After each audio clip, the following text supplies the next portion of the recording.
Bwana Yesu asifiwe. Na wasalimu katika jina la Bwana wetu Yesu Kristo. Aliyesimama mbele yako ni mtumishi wa Mungu Pastor Kilunga.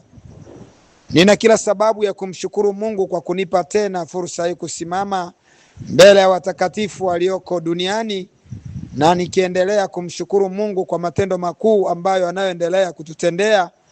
Ni kweli kabisa tumeona uaminifu wa Mungu, tumeona matendo yake makubwa, kwa sababu wiki yote mzima hii tulikuwa tunaombea Minembwe na eneo la Mikenge na eneo la Bibokoboko, ili Mungu aendelee kujizirisha na matendo yake yaendelee kuonekana juu ya kazi kubwa inayofanyika.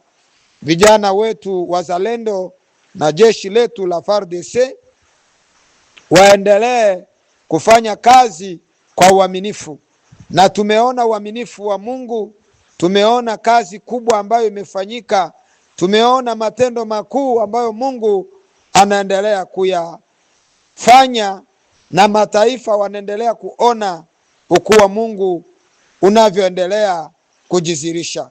Basi nitoe shukrani zangu kwa watumishi wa Mungu wanaoendelea kufuatilia masuala ya Kongo kwa maombi, wanaoendelea kuombea nchi yetu, wanaoendelea kuombea vijana wetu, wanaoendelea kuombea rais wetu, wanaoendelea mipango na wanaoendelea kufanya kazi ya uaminifu katika njia mojawapo au nyingine kwa ajili ya kazi inayoendelea ya ukombozi wa nchi. Mungu wa mbinguni afanyike baraka. Sisi tulisema wazi kwamba tunahitaji kuona Minembwe imebaki mikononi mwa serikali yetu, imebaki mikononi mwa wazalendo, imebaki mikononi mwa wakongomani ambao walio na haki ya kumiliki eneo hilo. Hatuna woga wala shaka. Ninataka nitangaze hili wazi kwamba Mungu aliyesimama upande wetu, anayetupigania, ataendelea kuwa Mungu, na watu wote waendelee kumtumaini, waendelee kumwamini Mungu, kwamba tunapoingia kwenye tarehe 1 mwezi wa pili lazima tuone matendo makuu ya Mungu, kwa sababu leo ni tarehe 31. Hivyo tunaamini ya kwamba wiki ya kwanza ya mwezi wa pili Mungu anakwenda kujizirisha, Mungu anakwenda kutenda mambo makubwa, yale ambayo wakongomani wanayategemea, kwa sababu sisi tunamtegemea Mungu kufanya mambo makubwa kwa ajili ya nchi yetu. Hivyo tutaendelea kuomba, tunaendelea kumwambia Bwana asante. Ombi langu liko wazi kwamba Jumapili ya tarehe 1 tuendelee kumshukuru Mungu, tuendelee kumwambia Bwana asante kwa kazi kubwa ambayo unayoendelea kuifanya. Tuendelee kumshukuru kwa matendo makuu ambayo anayoendelea kuyafanya. Hivyo ninaamini ya kwamba tutakuwa wote pamoja, tuungane, walio nje na walio ndani, tuendelee kumshukuru Mungu kwa kazi kubwa ambayo inayoendelea kufanyika. Lakini kuna jambo lingine ambalo ningetaka kuwatia wakongomani moyo. Wakati tunaposikia habari ambazo hazistahili, ningeomba wazi kabisa, hata kama utakuwa kwenye mtandao huu au kwenye mitandao mingine, ukiona jambo hili halitufai, hakuna sababu ya kulijadili. Chukua tu mara moja, lifute na ulizime, kwa sababu halitatuchukulia muda tena. Wako watu ambao waliopewa fedha wanataka kupeleka maneno ya kuwavunja watu moyo. Kwa hiyo nataka nikwambie mkongomani mwenzangu, usivunjike moyo kwa maneno ambayo yanayotumwa kwenye mitandao. Najua wakati huu adui anatumia watu wengi kupeleka maneno ya kuvunja, kupeleka maneno ya kuharibu mioyo ya watu, kupeleka maneno ambayo sio mazuri. Kwa hiyo ninataka nikwambie, maneno hayo hayatakuwa na nafasi tena, kwa sababu Mungu yuko upande wetu. Mungu ametupigania, Mungu amegeuza vita hivi. Mungu amechukua nafasi kubwa, ametupigania, na sisi tunaendelea kuona matendo makuu.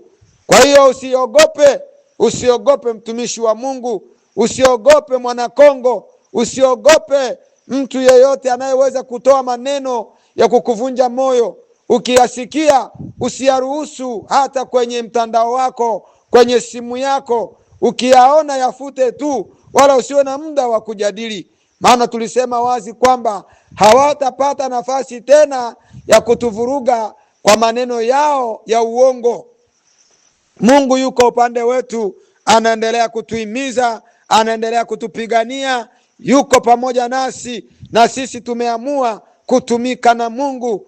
Ombi langu kwa Wakongomani, tuendelee kumshukuru Mungu, tuendelee kuwaombea vijana wetu, tuendelee kuombea askari wetu, tuendelee kuombea viongozi wetu, tuendelee kuombea rais wa nchi yetu, tuendelee kuombea namba moja ambaye ameteuliwa kwa ajili ya kuwabeba vijana wetu. Tuendelee kuwaombea makamanda wote, maeneo yote, sisi ambao tunaopatikana kwenye milima mirefu na wale wanaopatikana kwenye bonde la Ruzizi, tuendelee kuwaombea ili Mungu aendelee kufanya mambo makubwa. Ni mengi ambayo Mungu anaendelea kuyafanya, na watu wataendelea kuyaona matendo makuu ya Mungu, ili tuendelee kumtukuza Mungu wetu. Basi nilitaka nitoe maneno ya faraja haya usiku wa leo kwa wale watakaopata sauti hii usiku. Tuendelee kumshukuru Mungu, tuendelee kumwambia Bwana asante. Tumwambie Mungu hakuna kama wewe, hakuna awezaye kufananishwa na wewe.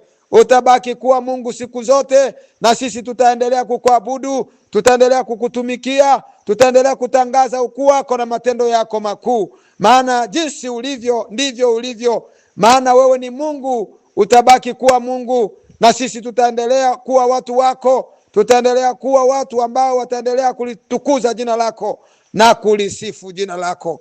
Ushukuriwe Mungu wetu kwa kutupa kibali. Ushukuriwe Mungu wetu kwa kusikia maombi yetu. Ushukuriwe Mungu wetu kwa kutupa neema hii ya pekee ya kuonyesha nguvu na utendaji kazi ambao umeonekana, na mataifa wakaona jinsi nguvu zako zilivyo. Basi tunakushukuru Mungu kwa sababu wewe ni mweza wa yote. Aliyesimama mbele yako ni mtumishi wa Mungu Pastor Kilunga. Ubarikiwe na Bwana. Amen.